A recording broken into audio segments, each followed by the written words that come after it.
Frankly, my dear Scarlet, I don't give a damn. Have you ever heard that line? You probably have. And that's because one of the most favorite movie quotes of all time from one of the most famous movies of all time, Gone with the Wind. Gone with the Wind is a novel written in 1936 by author Margaret Mitchell. It later became a major motion picture unlike the world had ever seen. It had an all-star cast, including Clark Gable and Vivien Leigh, which by today's standards were the Brad and Angelina of their time. According to the Encyclopedia Britannica, it had a 30-year box office championship, and it was the most popular movie for 30 years. Gone with the Wind is set during the Civil War. Margaret Mitchell, in an interview with the Coronet magazine in 1961, told the story of how she came up with the name Gone with the Wind. She was riding through the streets of Georgia as a young girl with her mother in a buggy when her mother told her that the Civil War had come in and taken Georgia away. A civilization gone with the wind. Gone with the Wind is a story of how the South fell because of the Civil War. The movie is 4 hours long. Yes, I said 4. It begins in a time when the South was thriving, but the North wanted slavery abolished. Throughout the movie, we are taken on a journey where we see the battles of the Civil War, the men that we lost, the women who held down the fort at home, and finally, the South burned to the ground. Mitchell takes us through a historical journey of two once prominent and wealthy families and how they survived the fall of the South. We watch as they struggle through starvation, poverty, and homelessness. But most of all, betrayal. Although the story of the Civil War is fascinating in itself, the real draw of this movie is in the characters. Yes, as in many great stories, we have great characters. Starting with Rhett Butler. Rhett is a charming and strikingly handsome young man. He starts off as a self-serving, arrogant man who always gets what he wants. Throughout his journey in this story, he realizes that there's more to life than just that.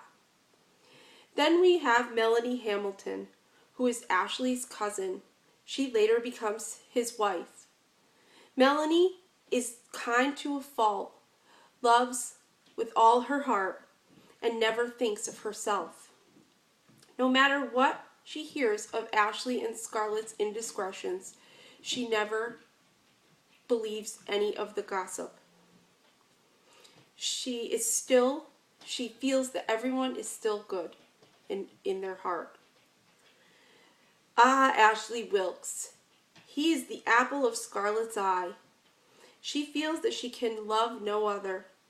Ashley is weak, and even though he loves Melanie, he will never let Scarlett go, even though he never really loved her. He loves the idea that she loves him. It fuels his ego, and he just can't be man enough to let her go. So he leads her on for years and years. That brings us to the main character, Scarlett O'Hara. Selfish to the bitter end, Scarlett isn't above doing anything to get what she wants. She marries men for money, and worse, just to make Ashley jealous. She runs over anyone who gets in her way. She is a diva, a vixen, a villain even. Yet no matter what she does, we love her, the viewer, that is, and not only do we love her, but also Rhett is hopelessly in love with her. Melanie thinks of her as a sister. Ashley can't seem to break the ties with her and just can't let her go. As intriguing as the characters are, the complicated love story is what captured the attention of the world. Scarlett loves Ashley. Ashley loves Melanie. But he sort of loves Scarlett. And Scarlett won't let Ashley go. Ashley won't let Scarlett go. Ashley won't let Melanie go. He knows Melanie is really the one he wants to marry. And Scarlett tries with all her might, even after Ashley and Mellie are married, to seduce Ashley. Rhett comes along and decides that he has to have Scarlett, even if she loves Ashley. He buys her lots of things, and to her, that's enough. He finally convinces her to marry him. She agrees as long as he knows she'll never love him. In the meantime, Mellie never leaves Scarlett's side.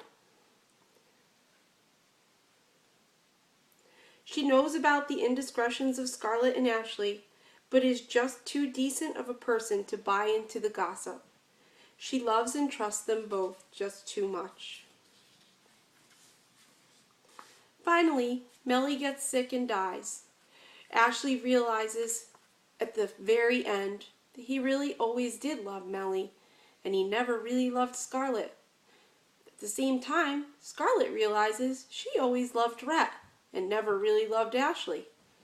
And Scarlett runs home to tell Rhett how much she loves him.